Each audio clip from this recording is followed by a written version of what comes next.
What happens if tsunami hit one of Japan's tourist hotspots? It's a question plaguing Kamakura, the ancient capital just south of Tokyo. The city is now working on new measures to help foreign tourists stay safe. Now, NHK's Sato Mariko is there in Kamakura for us today. Now, Mariko, first tell us where you're standing right now. Yes, I'm standing near Yuigahama Beach, one of Kamakura's popular sites. It's Wednesday afternoon, but we have seen a lot of foreign tourists here. But as you can see, we are right behind the ocean. According to the city, this spot could be hit by tsunami in as little as 8 minutes. Estimates say it could be up to 13 meters high, that's about 4 stories. Kamakura is also at risk if the anticipated Nankai Trough megaquake hits. A government panel recently revised its damage estimate. There's now an 80% chance it will rock Japan's Pacific coast in the next 30 years. Experts say a huge quake can also hit the greater Tokyo area, which would, of course, affect Kamakura. So there's a big concern about evacuating people from areas like these. According to the city, the number of foreign tourists grew by over 40% compared to last fiscal year. I spoke to some who told me they were not aware of the signs warning them of the tsunami risk. I just saw the signs, but I didn't know. A little bit scared if I hear it from you, but I don't feel unsafe at the moment. So there's so many signs that we're not familiar with, right? Yeah. So I think it should be more clear. I came from Indonesia, I think, and we experienced a lot of earthquake as well. This is the first time I came here, so actually I don't know where the assembly point, but I just saw the signs.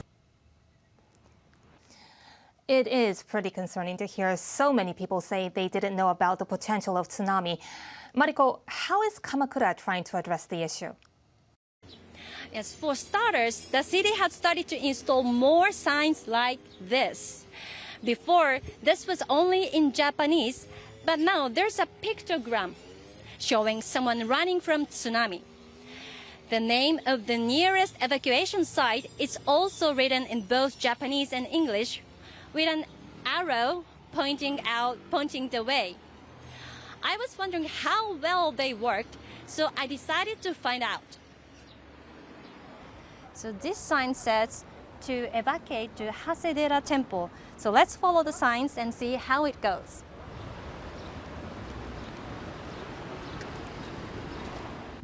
Okay.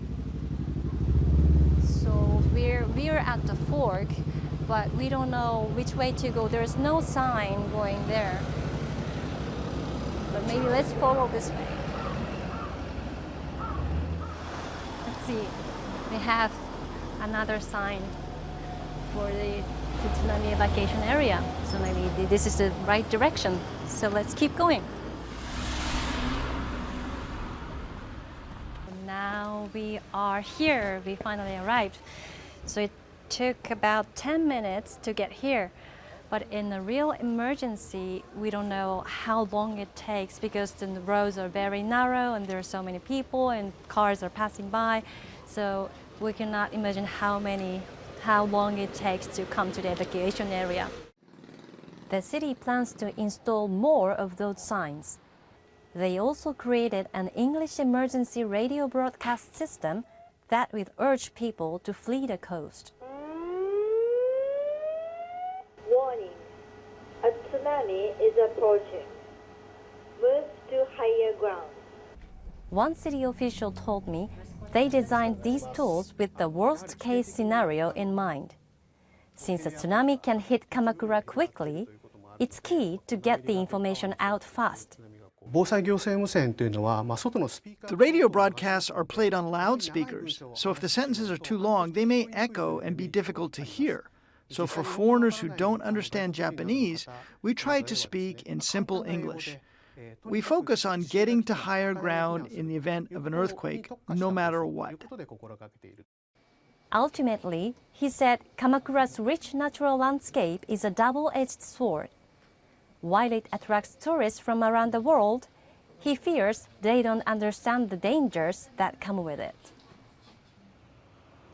Yeah, we were able to see that the city is actually taking some measures, but if tsunami actually hits Kamakura, Mariko, would those measures be enough?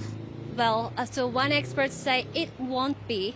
He told me tourists just don't know what to do in an emergency, so officials need to teach them specifics, not just general advice. 観光客はやっぱり観光に来てるんですね。 But they're coming here for sightseeing. If you say, let's have an evacuation drill before check-in, well, they won't like that, will they? It's not enough to tell them that tsunami's coming. Instead, tell them it's dangerous, that it's life-threatening. That kind of specific advice is key. So he pointed out that communication in an emergency can be simple. Just saying, follow me would work. Even in Japanese, if you motion for people to follow, it will be enough.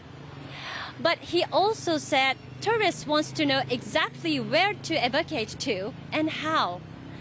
One tourist even told me she thinks she should have been told what to do right when she landed. So it's not just on the city itself to keep everyone safe. But Kamakura officials say they will continue this life-saving work for the sake of residents and tourists alike.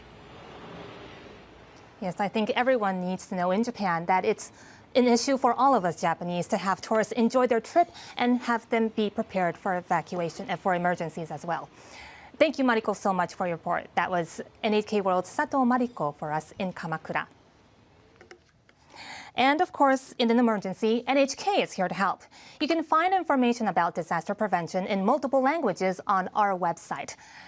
Just click Multilingual Portal, Japan Life and Bosai on the NHK World homepage.